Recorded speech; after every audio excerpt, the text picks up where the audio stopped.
Well, hello everybody.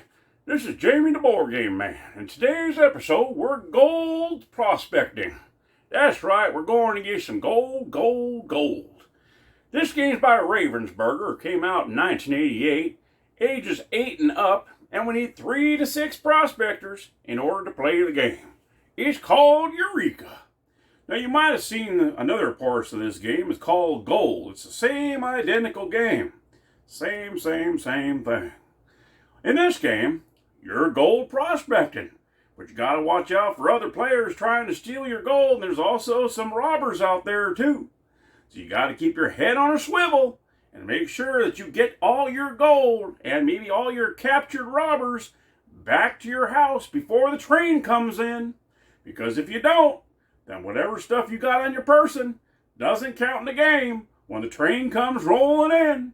So let's head on over to the gamer's table, where I'm going to show you how to play Eureka.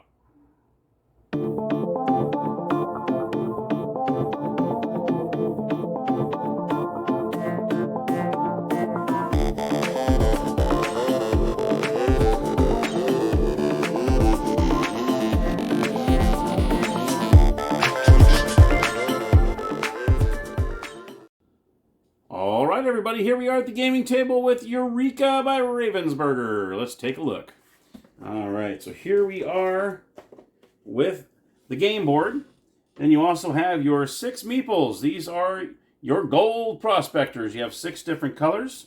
You also are supposed to have 6 rafts. Unfortunately, this set only has 3, so I'm going to have to be on the lookout for 3 more rafts. You're supposed to have 6 of these, but so 6 of those. You also have a little train. Here we go, right here. That starts way up here at the top. You also have these gold nuggets, and in these gold nuggets are also robbers that you will place on the board. And you'll see these little spots right here. This tells you where to place any one of these. You're going to shuffle them up. You're going to put one on each of these spaces that have dark little areas here. And this is how they look like. You got either 1 through 5. Oops, as I dropped that one. And then you have some that have robbers on them. And I'll go over that in just a moment as soon as I tell you how we play. And they give you 10 spares as well, just in case you might have lost a couple that you're able to kind of do something with these. Maybe I'll use these for rafts until I can find some rafts. Who knows? And that's pretty much the components of the game. Your gold prospectors, the train, and then you have the special die as well. It's a 6, but you also have a train on the 1, so that's pretty cool too. So just in case you don't have the special die with the game, the 1 would represent the train. Okay? 6 rafts, and then all these gold nuggets, which I believe, let me tell you exactly how many. You should have 48 with gold nuggets on them, 16 with robbers, and then you have 10 of the spare chips, just in case you want to make sure that you have everything in your game. Unlike me, who are missing 3 rafts. All right, so let me go ahead and get this set up, and so I'll show you how this looks after it's all set up. Okay, so now the game is set up. All the gold chips are on those little dark spaces that I showed you. And what you shuffle them all up and you put them all in those spaces. You're going to also place your 6 rafts on these. You'll see these little sticks sticking up here. You're going to place each one of the rafts on one of those. Unfortunately, I can only do 3 of them right now. You're also going to put your meeples on the corresponding color of the house. So you see that has a brown roof, this has a black roof, this has a blue roof, etc. So depending on how many players you have in the game, you're going to place your gold prospector on that space. Then you also have the train, and the train is going to start way up in the upper left-hand or right-hand corner. And then as you roll the die, if you roll a train, he's going to move 1 space closer. And as soon as he reaches right here at the very end, that's what triggers the end of the game. And whoever has the most gold and robbers, which I'll go over in a minute, wins the game. Or if all the gold has been picked, if every one of these chips has been taken and maybe the train hasn't gotten there yet, that also triggers the end of the game. So there's 2 different triggers, whether the train reaches a station or everything has been picked. All right, those are the 2 different options. And what you're trying to do in this game is you're trying to get the most points at the end of the game. Each one of the nuggets, like I showed you, are 1 through 6. I'm sorry, 1 through 5. And depending on how many gold nuggets are on there, that's how many points you would get. So if you get one that says 3 nuggets on it, then you would hopefully get the 3 points. You need to get it back to your house in order to have that count. So let me go ahead and go over and let you know how this works. Now, in order to use the rafts, you must roll it by exact count. So let's say you're right here, you need to at least roll a 2 or a 3. That way you can go 1, 2, or 1, 2, 3, and so on. You need to roll an exact count. When you land on a raft, you can take it anywhere on the lake. It doesn't have to be like exactly across. Once you land on there, you can take it anywhere you want. You can over here, you can take it way over here, over here. It kind of saves you some spaces to go, and that's what the rafts are mainly used for. So you got a raft here. You can easily take this, and you can go all the way over here if you want. But you have to actually go where the raft is in order to use it. Okay. So when you roll the die, what you're going to do is you're going to roll it, and you roll a 5. So let's just say that black goes first. He would actually move 5 spaces. So if he goes 1, 2, 3, 4, 5, he lands on a token. So what you'll do is the black player will go ahead and take this token, and he's going to find it's 1 gold nugget. So this player, what they would do is they would place the gold nugget in front of them for now. Okay, it's still out there for someone else to take, or a robber can come and possibly take it as well. And that's pretty much how you move around the board. You're going to roll the die. There's another 5 there. Let's just say green goes this way. 1, 2, 3, 4, 5. He lands on this one. He's going to go ahead and take this, and he gets 4. So you can see he has 4 nuggets on there. So he's going to go ahead and place that in front of him or her. And of course, the next player will roll. Now, if the player rolls a train, then the train will move 1 space. Okay, so every time you roll the train at the beginning of your turn, then it moves 1 space every single time you use it. Now, what happens if you land on a robber? So let's say he rolled a 1 and he landed on a robber. He rolls it, and this one is a 4. So in this case, you got to battle the robber here. So what happens is you're going to roll the die. If you roll above the number that's shown on the hat, you will capture that robber. So say I roll the dice, I rolled a 2. Oh, okay, I did not beat him. So what he does is he actually takes your gold away from you that's in front of you, and what you're supposed to do, I'm going to say what it says in the rule book. I don't know. I'm going to tell you how the rules say it. You're supposed to stack it like this, and then you're supposed to, whatever die roll you rolled, you're supposed to go back that many spaces. Let's just go, you went back 2. And then you can still go back and get it. Now, that's the rule in the book, so I want to go over that. But I know that I house rule where if this happens, if a robber takes your gold, I'm sorry, I think they're going to disappear. I mean, they're going to take your gold and run. So we usually just take it out of the game completely. But it's up to you how you want to do that.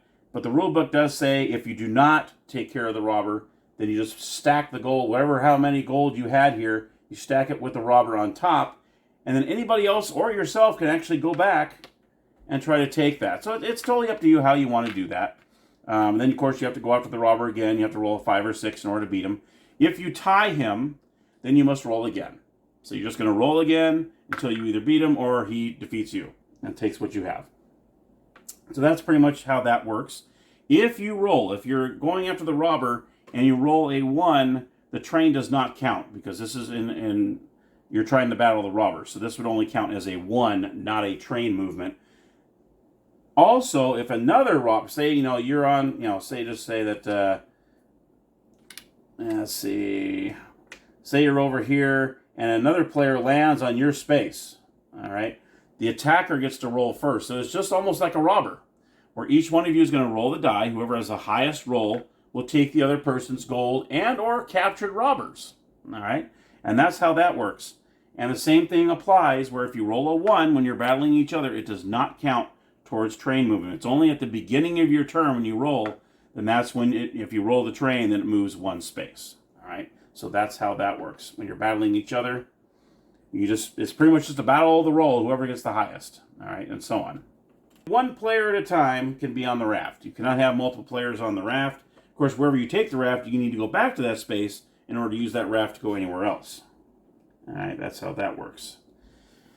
And another thing is you want to make sure that whatever gold you have in your possession, there's a robber. Let's just say, another robber. Let's just say you have some gold over here and you're kind of stockpiling over here. Obviously, if someone sees that you're getting a lot of gold over here, you haven't dropped any off, they can actually start going after you. And that's when you want to land on the same space and you're trying to capture their gold. Now, the only way you can keep this gold safe is to make it back to your house. Once you make it back to your house, you have to go around the house like so, because you'll see there's, I don't know if you really see it, there's this it's a thick black line that goes around the back of each house. So you cannot just go right through here. You actually have to go through the little opening, either over here on either side of the house. So you have to go, and you have to roll by exact count as well to get to your house. So in this case, I'd have to roll a 3. I have to go 1, 2, 3 in order to land on him. Or in this case, you can land, do a 4. You go 1, 2, 3, 4. But you have to enter from the 2 areas in the front, because you can see there's no line there. It allows you to go in the house. And like I said, it has to be exact count according to the rules. Now, you can house rule it saying you don't have to do it that way, but the rules do say it has to be an exact. Once you get an exact roll and you land on your house, your gold is now safe. You would place your gold right on your home, and you're good to go.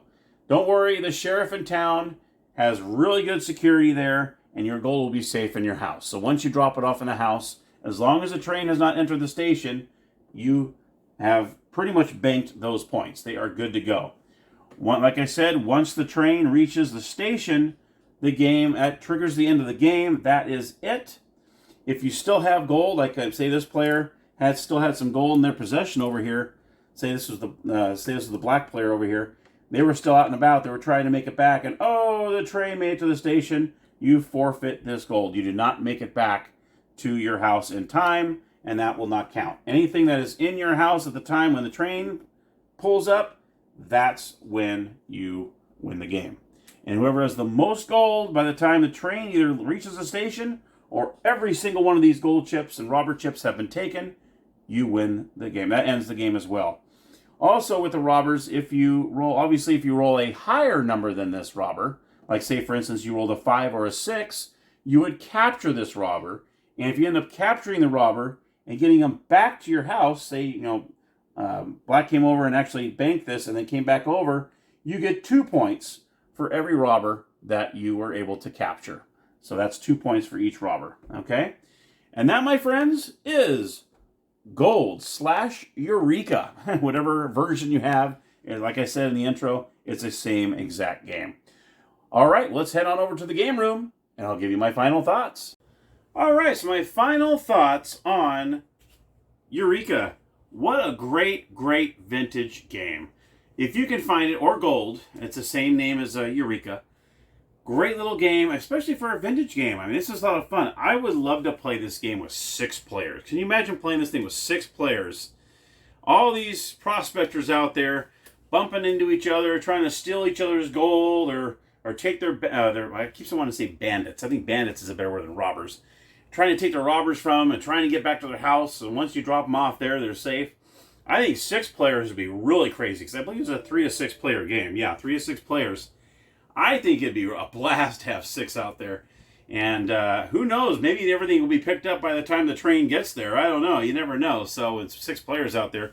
Or versus 3 players where, I think maybe everyone might be going their own separate ways. And you might never bump into anybody else, that kind of thing. And you're only going up against the robbers, and of course the roll of the dice as well.